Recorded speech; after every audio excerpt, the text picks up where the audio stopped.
ইরানের ইতিহাসের বৃহত্তম জনসমাগমের মধ্য দিয়ে শুরু খামেনির ঐতিহাসিক শোক র্যালি। শোক বার্তা পরিণত হচ্ছে শক্তিশালী রাজনৈতিক হাতিয়ারে।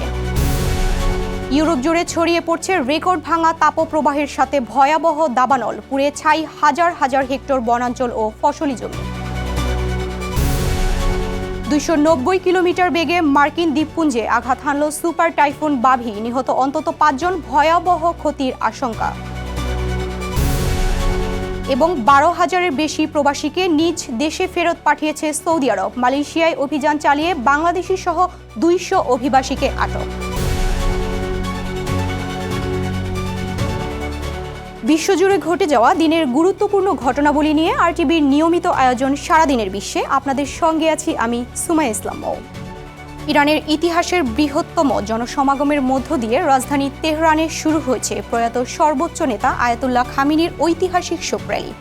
10 কিলোমিটার দীর্ঘ এই র্যালিতে আজাদি স্কয়ারে সমবেত হয়েছেন লাখো মানুষ। সে শ্রদ্ধা শেষে ক্রমান্বয়ে বিভিন্ন ধর্মীয় শহর ঘুরে আগামী বৃহস্পতিবার মাশহাদে সম্পন্ন হবে তার দাফন প্রক্রিয়া। বিস্তারিত আজহার স্বপ্নিলের রিপোর্টে। কড়া নিরাপত্তার মধ্য দিয়ে তেহরানের গ্র্যান্ড মুসল্লায় সম্পন্ন হয়েছে আয়াতুল্লাহ খামেনির প্রথম জানাজা। মার্কিন ইসরায়েলি হামলায় নিহত খামেনির সঙ্গে তার পরিবারের অন্য 4 সদস্য সহ শিশু নাতনির কফিন সামনে আনা হলে কান্নায় ভেঙে পড়েন লাখো সমর্থক। 40 ডিগ্রি ছুঁই ছুঁই তীব্র গরম উপেক্ষা করে রাত থেকেই চত্বর পূর্ণ করে রাখেন সাধারণ মানুষ। কালো পোশাক আর লাল পতাকা হাতেই উপস্থিত শোকাতুর জনতা এ সময় যুক্তরাষ্ট্র ও ইসরায়েলের বিরুদ্ধে তীব্র স্লোগান দেন। নতুন সর্বোচ্চ নেতা মুস্তফা খামেনির প্রতি পূর্ণ সমর্থন জানিয়ে সোমবার সকালে তেহরানের ইমাম স্কয়ার থেকে আজাদি স্কয়ার পর্যন্ত 10 কিলোমিটার জুড়ে শুরু হয়েছে বিশাল রাষ্ট্রীয় শোক শোভাযাত্রা। এরপর মঙ্গলবার খামেনির মরদেহ নেওয়া হবে পবিত্র শহর কোমে। সেখান থেকে বুধবার কফিন যাবে প্রতিবেশী দেশ ইরাকের পবিত্র শহর নাজাফ ও কারবালায়। ইরাকের মাজার জিয়ারত শেষে বৃহস্পতিবার মরদেহ ফিরিয়ে আনা হবে ইরানে। শেষ বিদায়ে সমস্ত আনুষ্ঠানিকতা শেষে তার জন্মশহর মাশহাদের ইমাম রেজা মাজারে দাফন করা হবে এই নেতাকে। তবে এই শোকের আবহের মধ্যেই লেবানন ও গাজায় নতুন করে বিমান ও ড্রোন হামলা চালিয়েছে ইসরায়েলি বাহিনী। তেল আবিবের এমন আগ্রাসী নীতিতে আবারও বাড়ছে উত্তেজনা। বিশ্বের বিভিন্ন দেশের প্রতিনিধিদের উপস্থিতিকে ঘিরে পুরো মধ্যপ্রাচ্যে জোরদার করা হয়েছে নিরাপত্তা। আগামী বৃহস্পতিবার মাশহাদে দাফনের মধ্য দিয়েই অবসান ঘটবে ইরানের দীর্ঘ 4 দশকের এক ঐতিহাসিক অধ্যায়ের। আজহার স্বপ্নিল, আরটিভি। সাম্প্রতিক মার্কিন ইসরায়েলি অবৈধ বিমান হামলায় নিহত ইরানের সুপ্রিম লিডার আয়াতুল্লাহ আলী খামেনির জানাজা ঘিরে ধর্মীয় প্রতীক এবং রাজনৈতিক বার্তার ব্যাপক ব্যবহার করেছে তেহরান। শোকের এই আবেগকে কাজে লাগিয়ে দেশের ভেতর এবং এই অঞ্চলে সমর্থকদের মধ্যে ঐক্যের যে বার্তা দেয়া হচ্ছে তা পরিণত হয়েছে ইসলামী প্রজাতন্ত্রের এক শক্তিশালী রাজনৈতিক হাতিয়ারে। বিস্তারিত জানাচ্ছেন ইমতিয়াজ আহমেদ। 1979 সালের ইসলামী বিপ্লবের পর থেকে ক্ষমতায় থাকা ইরানি সরকার এবার ইমাম খামেনির জানাজাকে ব্যবহার করছে বিশাল এক রাজনৈতিক মঞ্চ হিসেবে। তেহরানে 3 দিনের শোক শেষে খামেনির কফিন নেওয়া হচ্ছে ইরান ও ইরাকের বিভিন্ন শহরে। পুরো প্রক্রিয়া ব্যবহার করা হয় রাষ্ট্রীয় বাক্যবান ও ধর্মীয় প্রতীক। খামেনির মৃত্যুকে শাহাদাত হিসেবে তুলে ধরে ইরান সরকার বারবার জানাচ্ছে প্রয়াত ইমাম খামেনির জন্য শোক প্রকাশ করা একটি জাতীয় কর্তব্য। দেশের ভেতরে স্লোগান হিসেবে ব্যবহার করা হচ্ছে ইরানিদের উঠে দাঁড়াতে হবে, আর আরবি ও আন্তর্জাতিক ভাষাভাষীদের জন্য স্লোগান হিসেবে ব্যবহৃত হচ্ছে আল্লাহর জন্য উঠে দাঁড়াও, যা মূলত কোরআনের একটি আয়াত থেকে নেয়া। তবে এই জানাজার সবচেয়ে আলোচিত প্রতীক হলো লাল ও কালো রঙের পটভূমিতে খামেনির মুঠো বন্ধ হাতের একটি ছবি। 1981 সালে একটি বোমা হামলায় খামেনির ডান হাত পক্ষাঘাতগ্রস্ত হয়। নতুন সুপ্রিম লিডার হিসেবে দায়িত্ব নেয়া তার ছেলে মোস্তফা খামেনির বলা কথা থেকেই এই ছবির অনুপ্রেরণা নেওয়া হয়। মোস্তফা দাবি করেন, মৃত্যুর আগে বাবার সুস্থ হাতটি মুঠোবন্ধ ছিল। লাল ও কালো রং ব্যবহৃত হচ্ছে শোক, শাহাদাত এবং প্রতিশোধের প্রতীক হিসেবে। খামেনির লাশ রাখা হয় তেহরানের বৃহত্তম ধর্মীয় কমপ্লেক্স গ্র্যান্ড মুসল্লায়। সেখানে টানানো হয় বিশাল এক লাল পতাকা, আরবিতে লেখা হে হোসেনের শোকাহত অনুসারীগণ। এর মাধ্যমে 1300 বছর আগে কারবালায় হযরত ইমাম হোসেনের শাহাদাতের সঙ্গে খামেনির হত্যাকে তুলনা করা হয়। শিয়া ইসলামে ইয়াজিদের বাহিনীকে দেখা হয় অবৈধ ও অত্যাচারী শাসক হিসেবে। খামেনির হত্যাকে কারবালার সঙ্গে মেলানোর মাধ্যমে যুক্তরাষ্ট্র ও ইসরায়েলের বিরুদ্ধে প্রতিশোধ নেওয়াকে একটি ধর্মীয় কর্তব্য হিসেবে বলা হচ্ছে। ইরানের সর্বোচ্চ জাতীয় নিরাপত্তা পরিষদ জানায়, এই জনসমুদ্র শুধু শেষ বিদায় জানাচ্ছে না, বরং প্রতিশোধের ডাক দিচ্ছে। অবশ্য নিরাপত্তার ঝুঁকির কারণে উত্তরাধিকারী মোজতবা খামেনি এখনো প্রকাশ্যে কোথাও হাজির হননি। আর ঠিক কিভাবে এই প্রতিশোধ নেওয়া হবে তা এখনো অস্পষ্ট। 2020 সালে জেনারেল কাসিম সোলাইমানি হত্যার পর ইরান ইরাকের মার্কিন ঘাঁটিতে মিসাইল হামলা চালালেও কোনো হতাহতের ঘটনা ঘটেনি। এবার খামেনির মৃত্যুর পর ইরান কোন কৌশলে মাঠে নামে সে অপেক্ষায় গোটা বিশ্ব। ইমতিয়াজ আহমেদ, RTV। যুক্তরাষ্ট্র, ইসরায়েল ও ইরান যুদ্ধের ধাক্কা সামলে বিশ্ব জ্বালানি বাজার স্বাভাবিক হতে শুরু করায় তেল উৎপাদন বাড়ানোর ঘোষণা দিয়েছে ওপেক+। সৌদি আরব, রাশিয়া, ইরাক ও কুয়েত সহ জোটের 7টি সদস্য দেশ আগামী আগস্ট মাস থেকে দৈনিক 1,88,000 ব্যারেল অতিরিক্ত তেল উৎপাদন করবে। সম্প্রতি ইরান যুক্তরাষ্ট্র যুদ্ধবিরতি চুক্তি সই হওয়ার পর হরমুজ প্রণালীতে বাণিজ্যিক জাহাজ চলাচল শুরু হয়েছে। এর ফলে অপরিশোধিত ব্রেন্ট ক্রুড তেলের দাম কমে যুদ্ধ পূর্ববর্তী সময়ের মতো ব্যারেল প্রতি $72 নেমে এসেছে। স্টোরেজ সংকট ও নৌ অবরোধের কারণে মে মাসে যেখানে উৎপাদন কমে প্রায় 33 মিলিয়ন ব্যারেলে নেমেছিল, পরিস্থিতি উন্নত হয় তা কাটিয়ে উঠতে টানা 5ম মাসের মতো উৎপাদন বাড়াচ্ছে জোটটি। বাজার পরিস্থিতি পর্যবেক্ষণ করতে আগামী 2 আগস্ট তারা আবারও বৈঠকে বসবে। তীব্র বাজেট ঘাটতি ও অর্থ সংকটের মুখে বড় ধরনের ব্যয় সংকোচের পরিকল্পনা করছে ইসরায়েলের সেনাবাহিনী। স্থানীয় গণমাধ্যমের খবর অনুযায়ী চলতি জুলাই মাসের শেষ নাগাদ প্রায় 10,000 রিজার্ভ সেনাকে অব্যাহতি দেওয়ার প্রস্তুতি চলছে।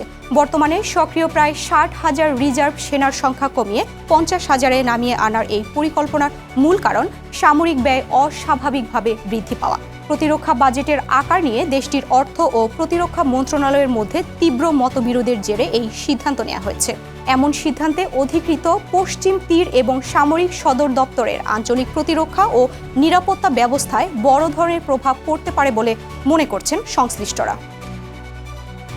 ভারতকে একটি গুরুত্বপূর্ণ ও অন্যতম বড় বন্ধু রাষ্ট্র হিসেবে উল্লেখ করেছেন ইসরায়েলের প্রধানমন্ত্রী বেনিয়ামিন নেতানিয়াহু।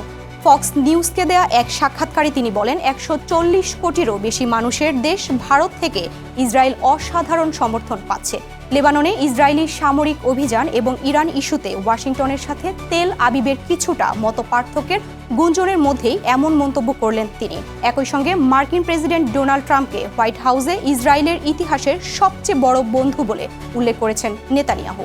তবে যুক্তরাষ্ট্রের ভাইস প্রেসিডেন্ট জেডি ভেন্সের কিছু মন্তব্যের সাথে দ্বিমত পোষণ করলেও তার সঙ্গে ব্যক্তিগত সম্পর্ক ভালো বলে দাবি করেছেন ইসরায়েলি প্রধানমন্ত্রী। ভারতের পশ্চিমবঙ্গের দক্ষিণ 24 পরগনার বারুইপুরে 12 বছরের এক শিশুকে ধর্ষণ ও হত্যার অভিযোগে উত্তেজনা ছড়িয়ে পড়েছে পুরো এলাকায়। রোববার শিশুটির বস্তাবন্দি মরদেহ উদ্ধারের পর ক্ষুব্ধ স্থানীয়রা জাতীয় সড়ক ও শিয়ালদা নামখানা রেলপথ অবরোধ করে বিক্ষোভ শুরু করেন। এ সময় পুলিশের সঙ্গে বিক্ষোভকারীদের সংঘর্ষ, লাঠিচার্জ ও ভাঙচুরের ঘটনা ঘটে। বিক্ষোভ চলাকালে এক সন্দেহভাজনের মৃত্যুর ঘটনাও ঘটে। পুলিশ জানিয়েছে সন্দেহভাজন একজনকে গ্রেপ্তার করা হয়েছে। অতিরিক্ত পুলিশ সুপারের নির্দেশে 6 সদস্যের একটি তদন্ত কমিটি গঠন করা হয়েছে। ঘটনার সঙ্গে জড়িত সবাইকে আইনের আওতায় আনার আশ্বাস দিয়েছে প্রশাসন। যুক্তরাজ্যের রাজধানী লন্ডনে প্যালেস্টাইন অ্যাকশন এর উপর নিষেধাজ্ঞার 1 বছর পূর্তি উপলক্ষে আয়োজিত বিক্ষোভ থেকে 14 কর্মীকে গ্রেপ্তার করেছে পুলিশ। নিউ স্কটল্যান্ড ইয়ার্ডের সামনে ডিফেন্ড আওয়ার জুরিজ এর কর্মসূচিতে অংশ নেয় তারা। পরে সন্ত্রাসবাদ আইনের 12 ধারায় তাদের গ্রেপ্তার করা হয়। গ্রেপ্তারকৃতদের মধ্যে 83 বছর বয়সী শান্তিকর্মী রেভারেন্ড শু পারফিটো রয়েছেন। এ ঘটনায় এখন অবধি মেট্রোপলিটন পুলিশের কোনো আনুষ্ঠানিক বক্তব্য পাওয়া যায়নি। ইউক্রেনের রাজধানী কিয়েভে 1 সপ্তাহের মধ্যে দ্বিতীয় দফায় বড় ধরনের ক্ষেপণাস্ত্র হামলা চালিয়েছে রাশিয়া। এই হামলায় অন্তত 9 জন নিহত এবং 5 শিশুসহ 46 জন আহত হয়েছেন। আংশিকভাবে ধসে পড়া আবাসিক ভবনের ধ্বংসস্তূপের নিচে আটকে পড়াদের উদ্ধারের এখনও অভিযান চলছে। তুরস্কের ন্যাটোর শীর্ষ সম্মেলন শুরু হওয়ার ঠিক আগ মুহূর্তে এই হামলা চালানো হলো, যেখানে ইউক্রেনের প্রেসিডেন্ট ভলোদিমির জেলেনস্কির সাথে মার্কিন প্রেসিডেন্ট ডোনাল্ড ট্রাম্পের বৈঠক হওয়ার কথা রয়েছে। কিয়েভের মেয়র জানান, রুশ ব্যালিস্টিক ক্ষেপণাস্ত্রের আঘাতে শহরের বেশ কিছু আবাসিক ভবন ও গুদামে আগুন ধরে যায়। হামলার পর জেলেনস্কি মিত্র দেশগুলোর প্রতি দূরপাল্লার ক্ষেপণাস্ত্র সরবরাহে বিলম্ব না করার জোর আহ্বান জানিয়েছেন। তুরস্কের রাজধানী আঙ্কারায় ন্যাটো শীর্ষক সম্মেলনকে কেন্দ্র করে ব্যাপক বিক্ষোভ ছড়িয়ে পড়েছে। ৩২টি দেশের শীর্ষ নেতাদের এই সম্মেলন ঘিরে শহর জুড়ে সব ধরনের বিক্ষোভ নিষিদ্ধ এবং রাস্তাঘাট ব্যারিকেড দিয়ে বন্ধ করে দেয় প্রশাসন। তবে এই নিষেধাজ্ঞা অমান্য করে কমিউনিস্ট পার্টি অব তুরস্ক আঙ্কারার কিজিলে স্কোয়ারে বড় ধরনের বিক্ষোভ মিছিল বের করে। তবে স্থানীয় পুলিশ বাহিনী কাঁদানে গ্যাস ছুড়ে মিছিলটি ছত্রভঙ্গ করে দেয় এবং শতাধিক ব্যক্তিকে আটক করে। একই সময়ে ইস্তাম্বুলেও শত শত মানুষ ন্যাটো বিরোধী বিক্ষোভ প্রদর্শন করে। এদিকে ন্যাটো সম্মেলনকে অজুহাত বানিয়ে দেশজুড়ে সাংবাদিক, অ্যাক্টিভিস্ট ও শিক্ষাবিদ সহ আরও ৩৯ জনকে আটকের তীব্র সমালোচনা করেছে দেশটির বিরোধী দলগুলো। একে মৌলিক অধিকারের উপর আঘাত বলে তারা ক্ষোভ প্রকাশ করেছে। এক যুগে ইউরোপ জুড়ে আঘাত হেনেছে ভয়াবহ দাবানল ও তীব্র দাবদাহ। পর্তুগাল, স্পেন, ফ্রান্স ও গ্রিস সহ দক্ষিণ ইউরোপের অন্তত ৬টি দেশে বাতাসের মতো ছড়িয়ে পড়েছে আগুন। ইতিমধ্যে পুড়ে ছাই হয়েছে হাজার হাজার হেক্টর বনাঞ্চল ও ফসলি জমি। ঘরবাড়ি ছেড়ে নিরাপদ আশ্রয় নিচ্ছেন লাখো মানুষ। পরিস্থিতি নিয়ন্ত্রণে মাঠ পর্যায়ে কাজ করছেন হাজারো দমকল কর্মী। প্রশান্ত মহাসাগরীয় মার্কিন দ্বীপপুঞ্জে আঘাত হেনেছে সুপার টাইফুন বাভি। এতে নিহত হয়েছে অন্তত ৫ জন।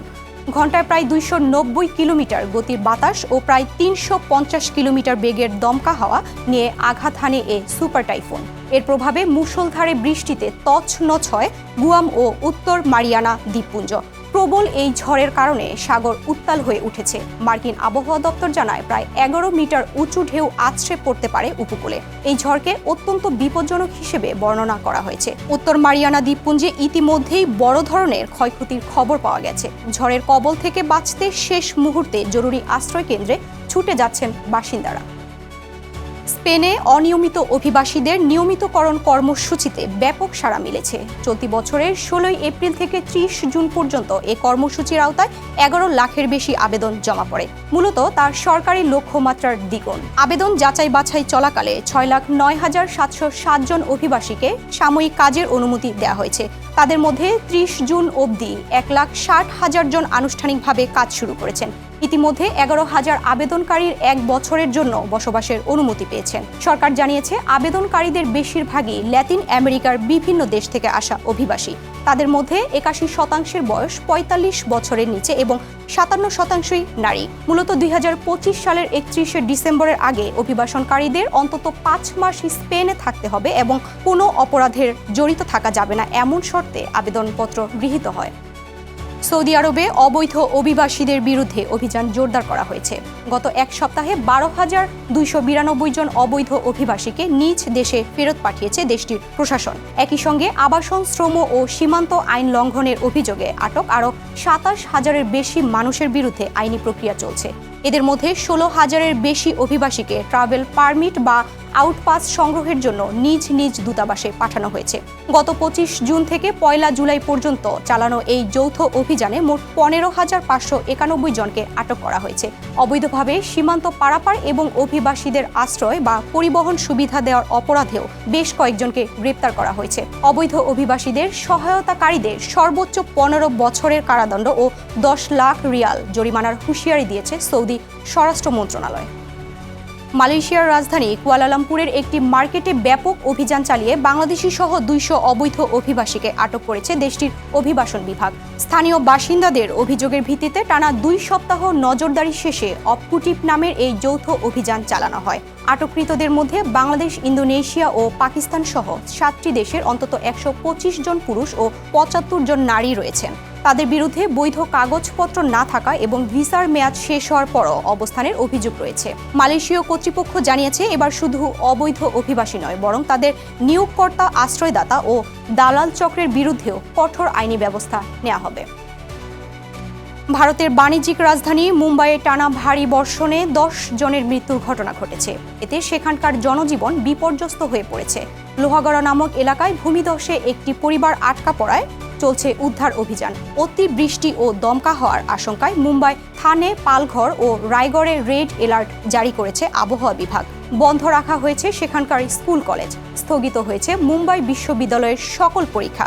ভূমিধস ও জলাবদ্ধতায় মুম্বাই পুনে এক্সপ্রেস এবং পুরনো মহাসড়কও বন্ধ রয়েছে। রেল চলাচলে ঘটছে বিঘ্ন। পরিস্থিতি উন্নতি না হওয়া অবধি প্রয়োজনীয় ভ্রমণ এড়িয়ে সরকারি নির্দেশনা মেনে চলার আহ্বান জানিয়েছে কর্তৃপক্ষ। আর এরই সাথে শেষ করছি সারাদিনের বিশ্ব। আরটিভির সাথে সংযুক্ত থাকুন, মতামত জানান আরটিভির সামাজিক যোগাযোগ মাধ্যমগুলোতে।